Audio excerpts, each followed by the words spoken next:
welcome to Childcare Confidential. I am your host, Jessica Hampton, and this is my lovely co-host, Katie Dank. Hello, hello. Hi, friends. So this episode is actually different. This is not a funny story. It's not a light topic, and it's something that we just really can't afford to ignore anymore.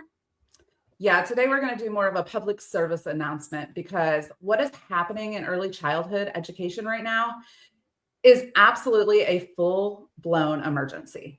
I couldn't agree more. And with over 199 early childhood programs that have already closed, there's more expected to close soon. Okay, guys, let that sink in. Hundreds of programs have already closed in Indiana. Thousands of children are not having care provided for like they were at the beginning of this year. Families are scrambling. Educators are tired, worn out, and burnt out. We used to be essential. Used to be. And now we're just thrown to the side. Communities are being impacted drastically. And this isn't just a childcare issue either. It's far more intense and deserves more of our attention because it's actually an economic crisis at this point. Absolutely. It's going to affect way more than childcare. And we need people to wake up and realize that because childcare funds, it's important for the education of children. But what happens when parents can't go to work? Let's talk about what these closures really mean. Because numbers, they don't always tell the full story. Well, the biggest piece of it, too, is I think a lot of these government personnel think that when a child care center does have to close, parents are just able to find another option or a cheaper option. But there is no other option. That's not if you want quality care. I mean, Indiana's way of just kind of saying, hey, you don't even have to be licensed or regulated. That's not quality, guys. I'm sorry, it's not. And if you're one of those programs, I pray to Jesus that you go through the licensing situation and you get regulated and you really understand the insurance costs and all of the costs of running a proper quality early childhood school, because it is not as easy as people think. True. And the wait lists are months long sometimes, and even years in places to get into a quality preschool. But right now we're kind of facing things a little bit different. Yeah. Parents are forced to cut their hours that they were working at work. They're forced to fully even leave their jobs because they can't find that quality childcare, or even, I would say, childcare at this point. Or they're just leaving the workforce completely. And if you're leaving that, then that means no grocery store people. That means no people going into hospitals and businesses, because they're not going to choose between the safety and comfort of their children and their job. They're just not. They're going to pick their kids 100% of the time.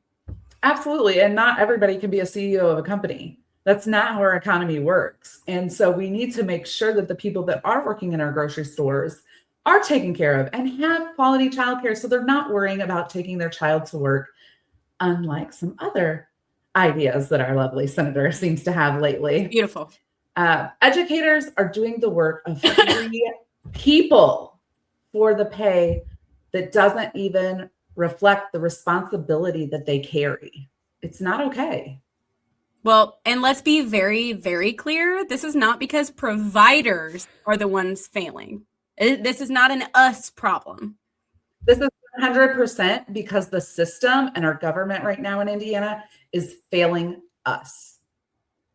Yeah, so here's the truth that people don't want to say out loud. You cannot fix the workforce without first fixing childcare. 100%. Childcare is not it's nice to have childcare. It is an infrastructure of our country. It is a requirement for the government to help assist when costs become too high because of the state's regulations that they put on the childcare schools. Exactly. It allows parents to go to work. It keeps businesses fully staffed, and it also keeps the communities functioning. Don't you want that?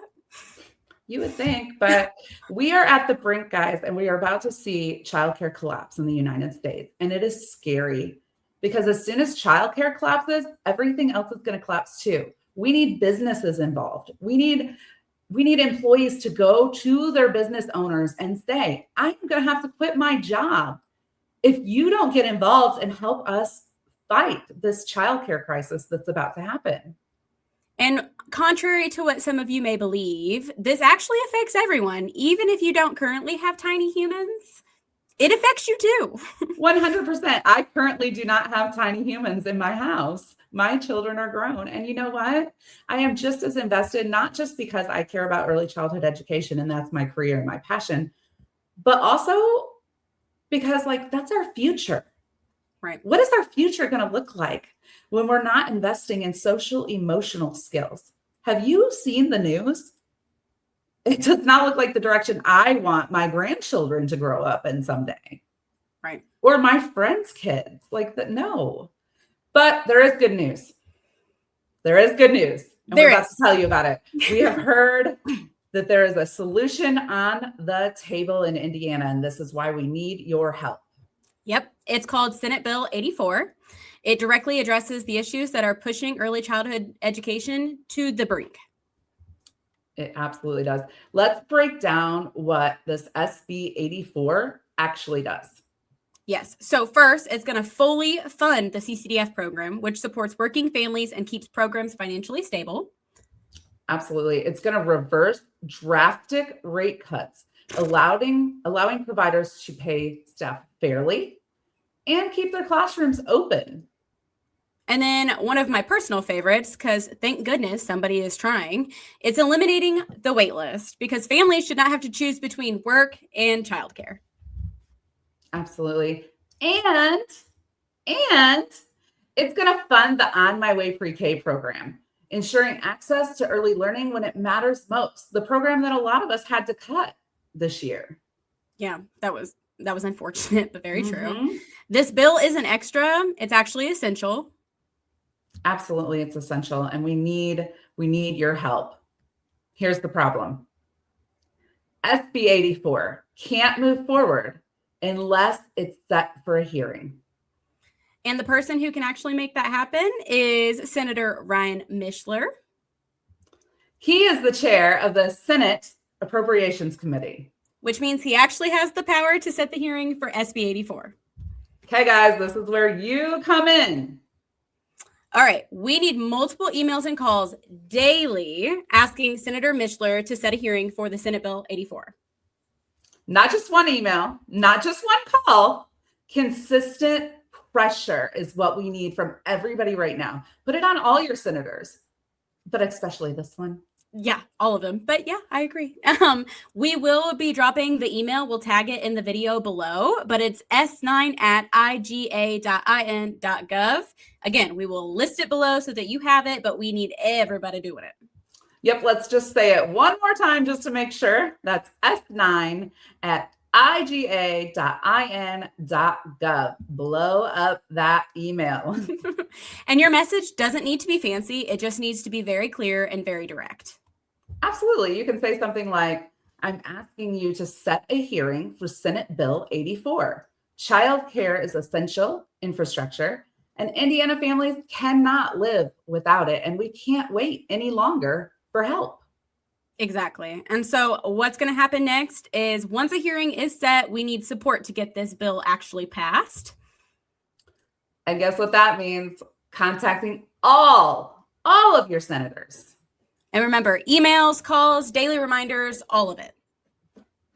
Urging them to vote yes on SB 84. Because together we can make a change. The crisis didn't just happen overnight, and it won't be fixed quietly.